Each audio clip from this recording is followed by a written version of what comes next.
할렐루야! 오늘도 예배로 나오신 여러분들을 주님의 이름으로 환영하고 축복합니다.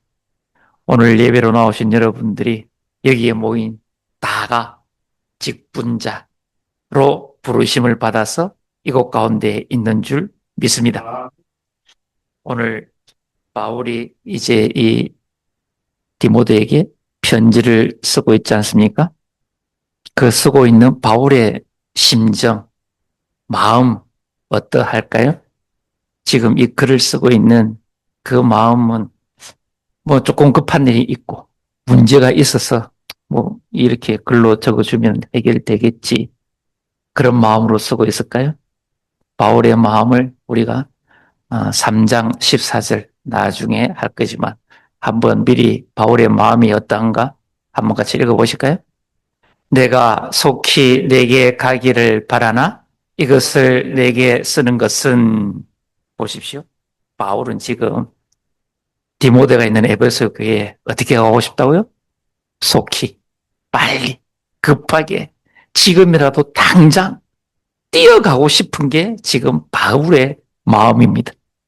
그럼에도 불구하고 지금 마게도냐 어느 지방쯤에서 그보다 더 급한 어떤 일이 있어서 그 일을 처리한다고 마음은 지금이라도 당장 뛰어가고 싶으나 그 사이를 기다리지 못하고 바울이 뭐 하고 있다고요? 편지 쓰고 있다. 편지를 쓰고 있다.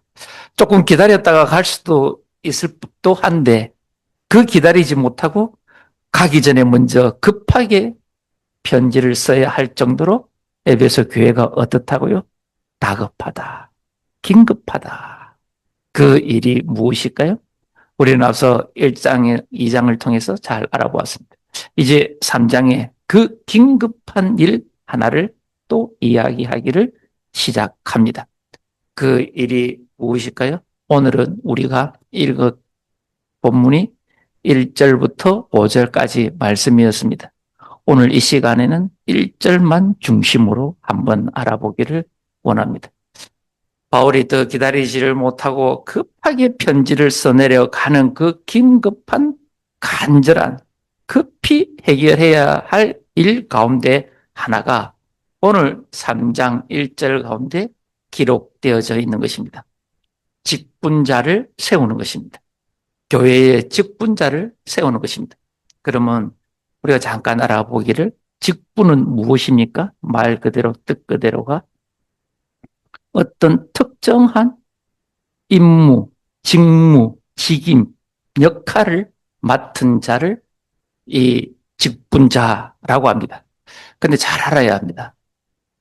특정한 일입니다. 특별한 일이 아닙니다. 교회 안에는 모두가 다 특별한 일을 맡은 자입니다. 그죠? 누구가 좋은 일, 특별하고 고귀한 일, 고결한 일, 중요한 일, 이런 게 맡은 그런 특별한 것이 아니라 교회의 모든 직분자는 그냥 특정한 일을 맡은 것 뿐입니다. 목사는 말씀을 전하고 목양하는. 또 나름의 다 각자의 자리에서 특정한 일을 맡은 자가 직분자입니다. 그러니까 주방에서, 화장실에서, 청소에서 모든 일이 다 특별한 것입니다. 어느 하나 그 일이 소홀하고 낮은 일이 아니다라고 하는 것입니다. 이것이 교회 직분의 특징인 것입니다. 그러면 이 직분을 어떻게 지금 나눌 수 있을까요? 성경적으로는 이 직분을 어떻게 나누는가를 우리가 1절부터 쭉 나오지만은 성경에서 이 교회 안의 직분을 감독, 그 다음 집사로 구분을 하고 있습니다. 이 두 종류가 있습니다.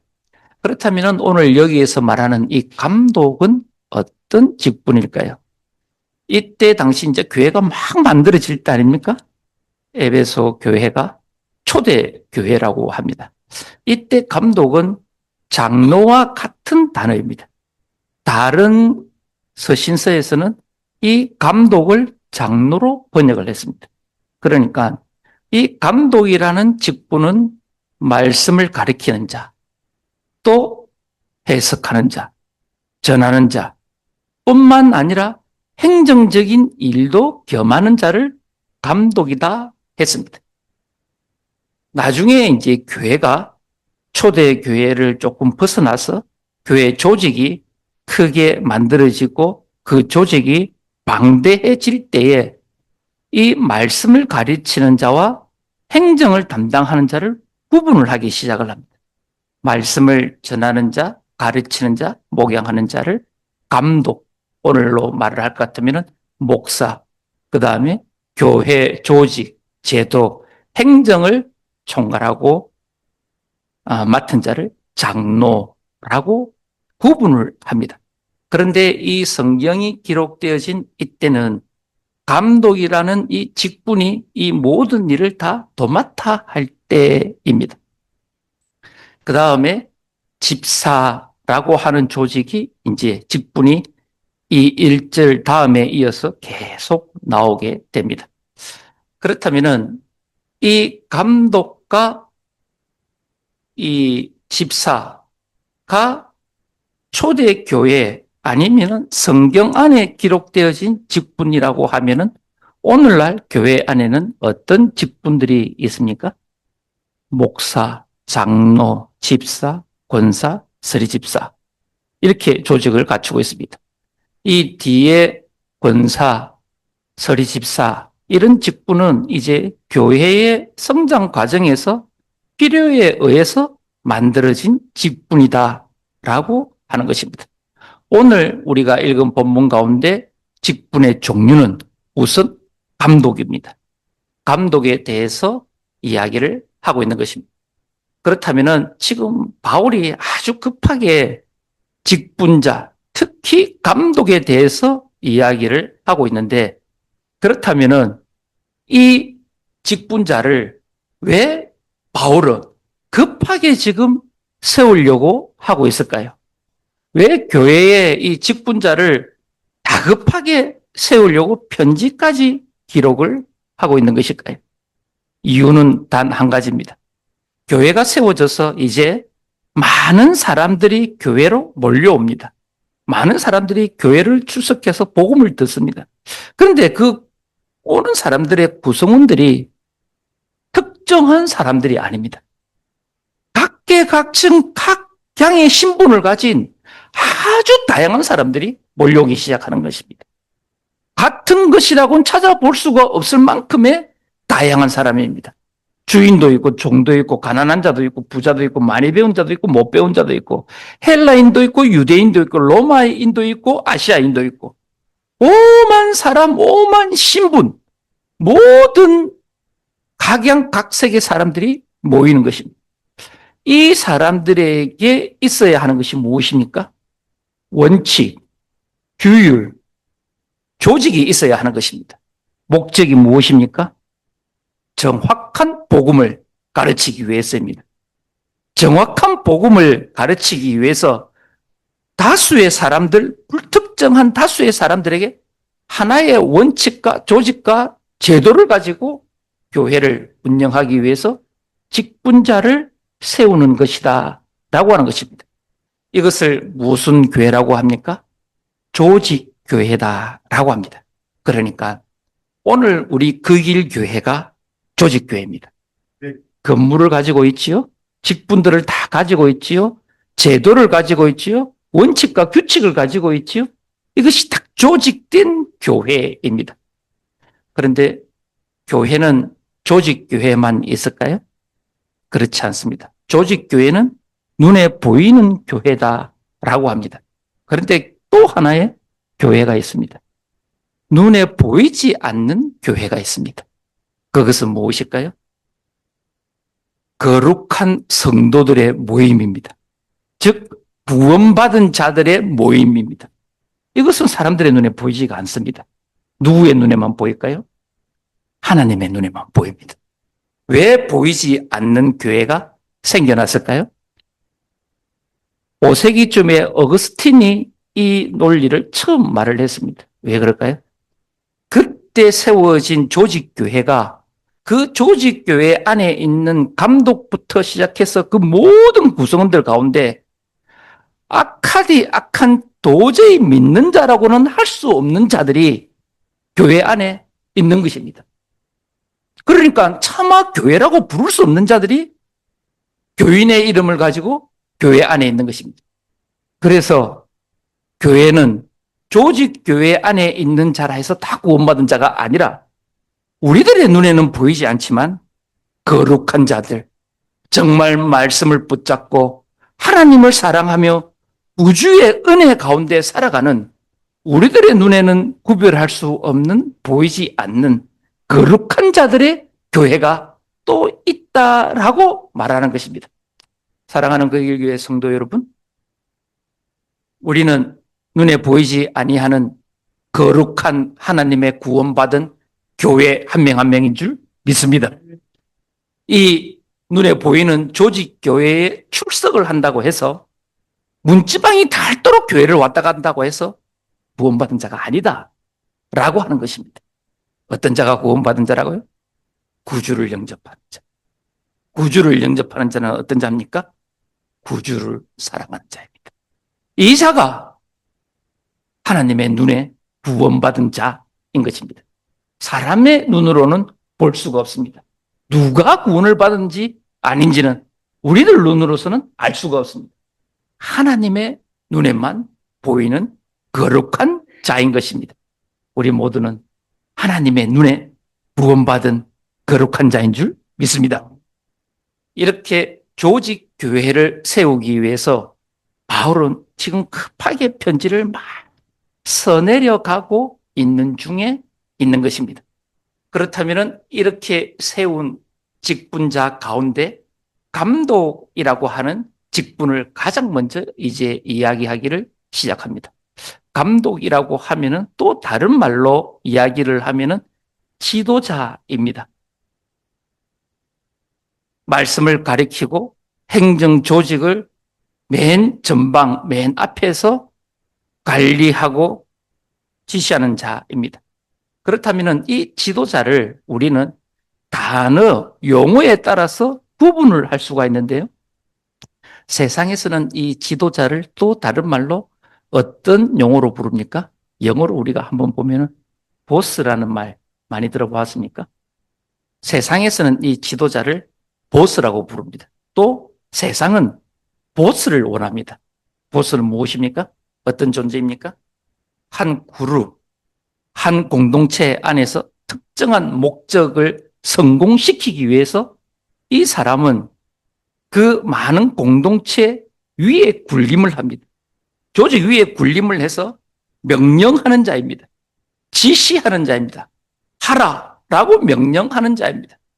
이 사람은 높은 곳에 사람들 머리 위에 서서 지시, 지배, 관리, 감독하는 자가 보스인 것입니다. 특정한 성공을 이루어내지 못하면은 큰 질책 가운데 있는 자가 이 보스입니다.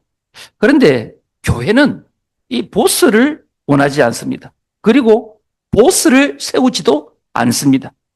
교회가 원하는 지도자, 교회가 세우고자 하는 그 지도자는 어떤 지도자일까요? 리더입니다. 리더는 어떤 자입니까? 리더는 한 공동체가 있다면은 어떤 일이 주어졌다 하면은 그 공동체 맨 앞에 서서 솔선수범하는 자입니다. 직접 이끌고 가는 자입니다. 지배하고 명령하는 자가 아니라 하자, 해보자, 동기부여를 하고 직접 솔선수범해서 앞장서서 나가는 자를 리더다라고 이야기를 합니다. 이 리더는 이 공동체 또 한 명을 올 바른 길로 끌고 가기 위해서 어떻게 합니까? 앞에서 끌어줄 뿐만 아니라 옆에서 부추겨서 같이도 걸어갑니다. 또 뒤처진 자에게는 뒤에 가서 밀어도 주고 가면서 가는 자가 이 리더입니다. 그러니까 교회는 보스가 필요하지가 않습니다. 명령하고 지시하고 지배하고 군림하는 보스가 필요한 것이 아니라 교회는 리더가 필요한 것입니다. 함께 가고 이끌어가고 부추겨가고 밀어주는 동행하는 자가 리더의 역할이다. 이것이 감독이 해야 하는 일 가운데 자세 가운데 하나다라고 하는 것입니다. 그렇다면 이때 교회에, 에베소 교회에 이 감독이 필요한 이유가 무엇이었을까요? 이때 에베소 교회를 가만히 생각을 해 보십시오. 지금 에베소 교회 가운데 외부에서는 어떤 적들이 있습니까? 유대인들, 기독교를 핍박하는, 아니 어떻게 예수가 하나님이 될 수가 있어? 우리 하나님은 한 분뿐이야. 그런데 예수를 하나님이라고 믿는 이 기독교인들을 보는 유대인의 시각은 어떻습니까?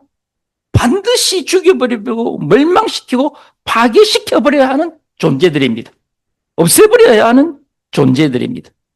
그렇다면은 이 헬라인의 시각으로 보면은 기독교인은 또 어떤 자들입니까? 죽은 자가 살아나서 신이라고 이야기를 합니다.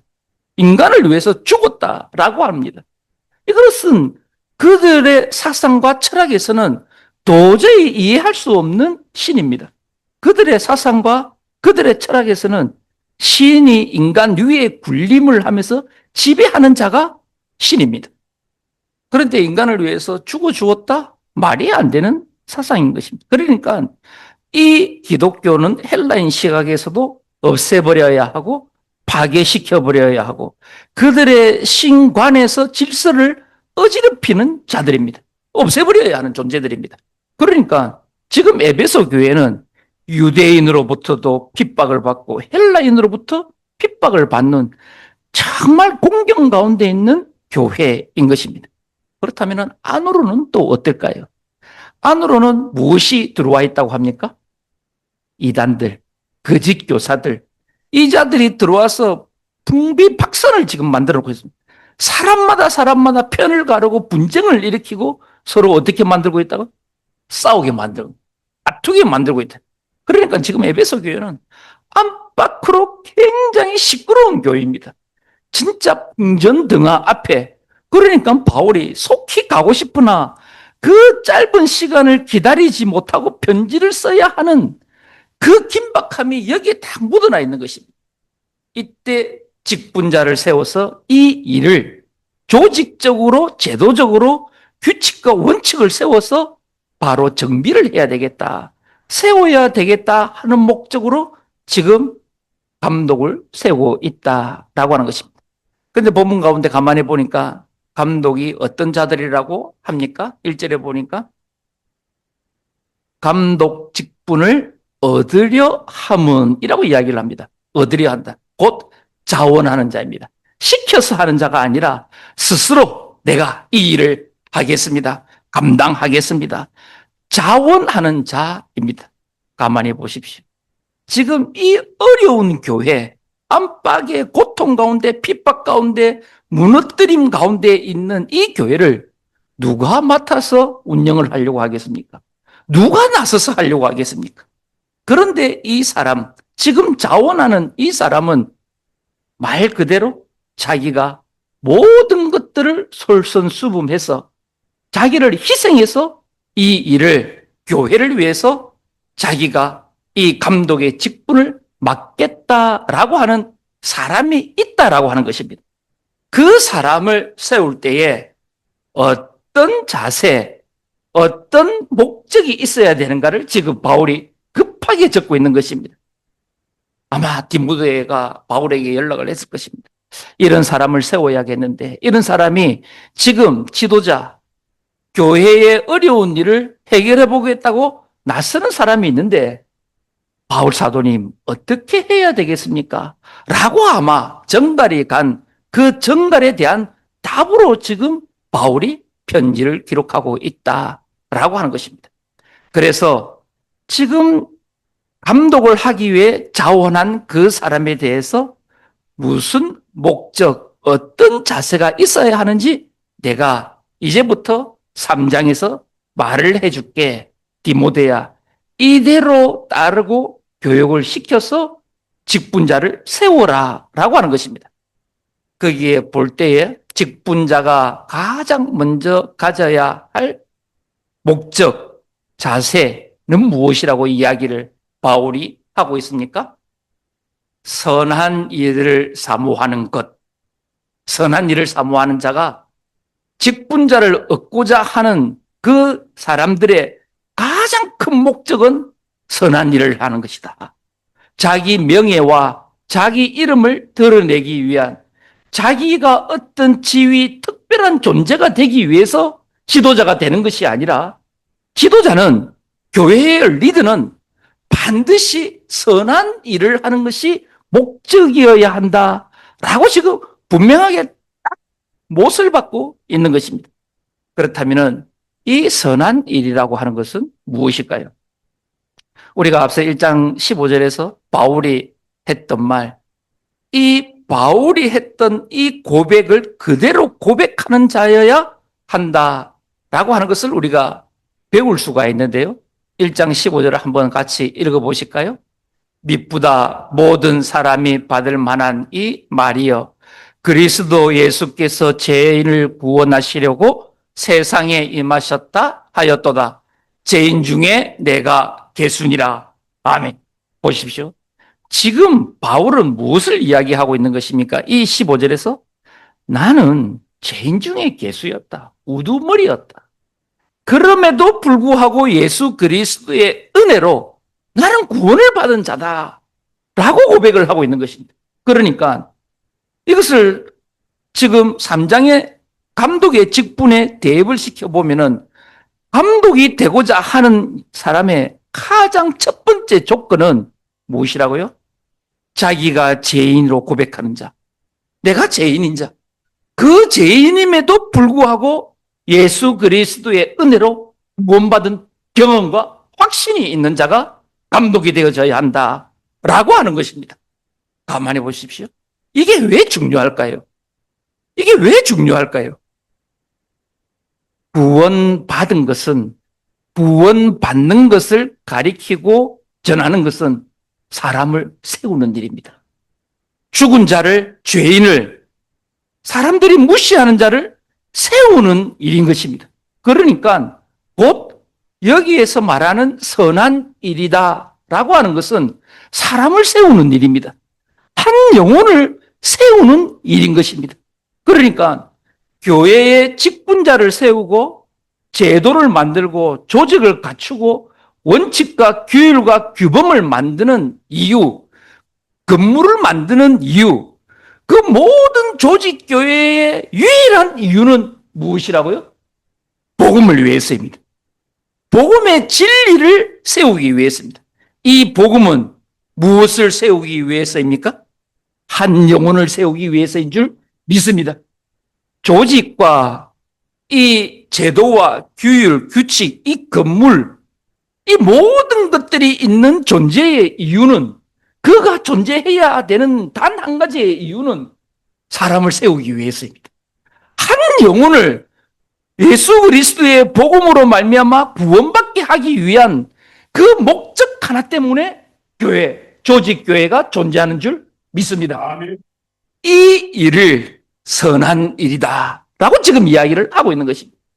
감독이 해야 할 가장 큰 목적, 직분자가 가져야 할 가장 중요한 자세, 그것이 무엇이라고요? 사람을 세우는 일. 사람을 예수 그리스도의 복음으로 말미암아 구원의 길로 인도할 수 있는 그 사람을 세우는 일이 직분자에게 가장 중요한 핵심 중에 핵심의 일이다라고 하는 것입니다. 이 일을 위해서 자원하는 자라고 하지 않았습니까? 지금 어떤 상태에서 자원을 하고 있습니까? 이 에베소 교회 교인들의 사람이 아주 돈이 많은 교회, 재정이 철철 넘쳐서 오만 이곳저곳 다 돈을 쓸 수 있는, 아니면 사람들이 많아서 일사불란하게 지도자에게 충성하고 순종하고 그런 교회입니까? 아닙니다. 안팎으로 굉장히 시끄러운 교회입니다. 굉장히 머리 골치가 아픈 교회입니다. 그럼에도 불구하고 자원하는 이유가 무엇이라고요?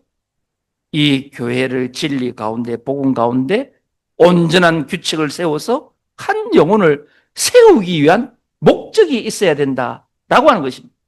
이렇게 자원하는 것이 쉬울까요? 자기 희생이 따르는 것입니다.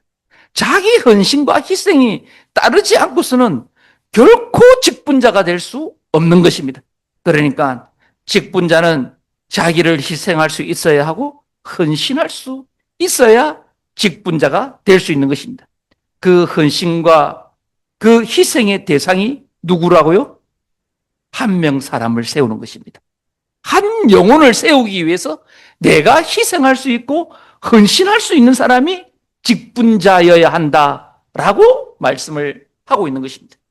그렇다면 이 직분자로 본을 받을 수 있는 우리가 한 사람들, 한 무리들을 성경 가운데서 찾아볼 수 있는 그 무리가 누구입니까?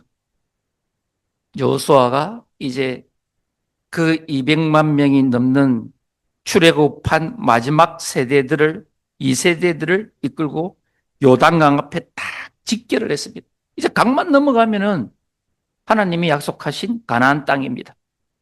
넘어가기 직전에 하나님께서 여호수아에게 딱 임하십니다. 말씀을 하십니다. 제사장에게 언약궤를 메우고 그들이 요단강 가운데 가장 먼저 발을 디뎌 건너게 하라. 물이 쓸 것이다. 라고 말씀을 하십니다. 여호수아가 들었습니다. 그 말을 그대로 제사장들에게 전했습니다. 제사장들이 생각할 수 있는 사람입니까? 생각할 수 없는 사람들입니까? 생각할 수 있는 사람들입니다. 그죠? 언약궤를 메고 가장 먼저 들어가라고? 물이 갈라진다고? 두려움이 올까요? 안 올까요? 두려움이 일단 엄습해 옵니다. 의심도 들어옵니다. 과연 내가 물을 디뎠을 때 물이 설까 하는 의심이 들어옵니다. 그럼에도 불구하고 여호수아를 통한 하나님의 말씀을 제사장들은 그대로 따릅니다. 직분자의 처음 자세입니다. 순종하는 것입니다. 그것이 기적이 일어나고 안 일어나고는 하나님께 달린 것입니다. 그는 그냥 말씀을 들은 자는 순종하는 것이 다입니다. 기적은 하나님께 속한 것입니다. 이 말씀에 순종하여서 제사장들이 뚜벅뚜벅 요단강 강가로 언약궤를 메고 들어갑니다. 물이 진짜 쓰네요. 일렬로 쫙 씁니다. 이 사람들이 다 지나가기까지 그들이 강 한가운데 서 있으라라고 했습니다. 자, 몇 명의 사람들이 대충 지나간다고요? 200만 명. 이때가 우기입니다. 이 급류가 휩쓸려 내려가는 강입니다. 우기 때 엄청난 물의 양이 요단강가로 흐릅니다. 200만 명의 사람들이 한 시간이면 건너갈까요? 택도 없습니다. 하루 종일에도 다 못 건너갑니다. 보십시오. 어린아이, 걸음이 온전치 못한 노인, 그리고 짐을 실은 수레들, 이 다 끌고 걸키고 업고 해서 넘어가야 합니다. 뭐 날아다니고 뛰어다니는 사람만 있는 것이 아니다라고 하는 것입니다. 그러면은 그 200만 명의 사람들이 건너갈 때까지 이 제사장들이 어떻게 지금 해 있다고요? 강가에 서 있는 것입니다. 우두커니. 그때 가만히 보십시오. 홍해는 바다가 갈라졌습니다. 요단강은 내려오는 강물이 위에서부터 아래로 흐르는 강물이 딱 멈춰선 것입니다. 그렇다면 우기에 이 물이 위에서부터 계속 옵니까? 안 옵니까?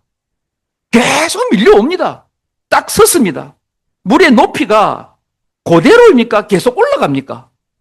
계속 올라갑니다. 그 수위가 200만 명의 사람들이 다 지나갈 때 무서울까요? 안 무서울까요? 이 물이 언제 덮칠 줄을 모르는 것입니다. 이 물이 언제 자기를 삼킬 줄 모르는 것입니다. 그럼에도 불구하고 서 있는 그 용기는 무엇입니까? 하나님을 믿는 믿음인 것입니다. 그리고 가만히 또 보십시오. 200만 명의 사람이 지나갑니다. 그 다음 지나가는 것은 무엇입니까? 사람의 숫자보다 더 많은 숫자, 가축들입니다. 양과 소와 말, 나귀 이런 것들이 사람 숫자보다 더 많은 짐승들이 지나가야 됩니다. 사람 지나갔다고 제사장들이 쑥 빠져나가면 됩니까? 안 됩니다. 그들의 재산도 지키는 것이 제사장 역할이다라고 하는 것입니다. 지금 보십시오. 제사장은 하나님의 사람을 지키기 위해서 하나님의 말씀에 순종하여서 물이 차곡차곡 쌓여가는 그 공포 가운데 있지만 그럼에도 불구하고 그것 가운데 우두커니 서 있는 것입니다. 언제 덮쳐서 자기가 죽을지도 모르지만 그럼에도 불구하고 희생하고 헌신하는 자세로 마음으로 믿음으로 그 요단강 한가운데 버티고 서 있는 것입니다. 이들을 무엇이라고 부른다고요? 제사장, 직분자다라고 부르는 것입니다. 오늘 교회의 직분자가 어떤 자세로 임해야 합니까? 딱 이 자세입니다. 한 영혼을 위해서 어떤 위태한 일이 다가온다 할지라도 그 영혼을 위해서 버티고 서 있는 것입니다. 말씀으로 버티고 서 있는 것입니다. 그리고 앞에서 끌어주고 옆에서 부추겨주고 뒤에서 밀어주는 사람이 직분자 교회의 리더인 것입니다. 이것은 아름다운 말과 선한 말로 사람을 세우는 것입니다. 결코 타인을 무시하는 말, 배려하지 아니하는 말로는 사람을 세울 수가 없는 것입니다.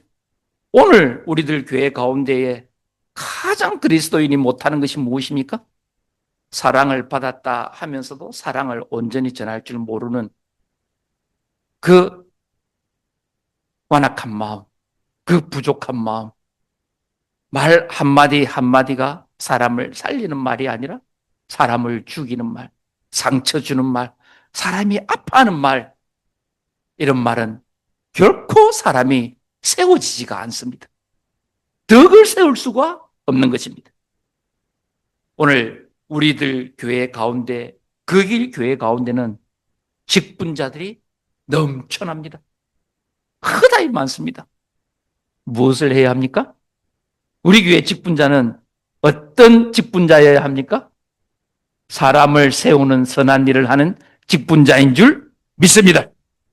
우리는 입술로, 말로, 행동으로 사람을 세우는 그 선한 일, 복음의 일을 하는 아름다운 교회 공동체, 아름다운 거룩한 사람들이 모인 하나님이 기뻐하시는 교회 공동체인 줄 믿습니다.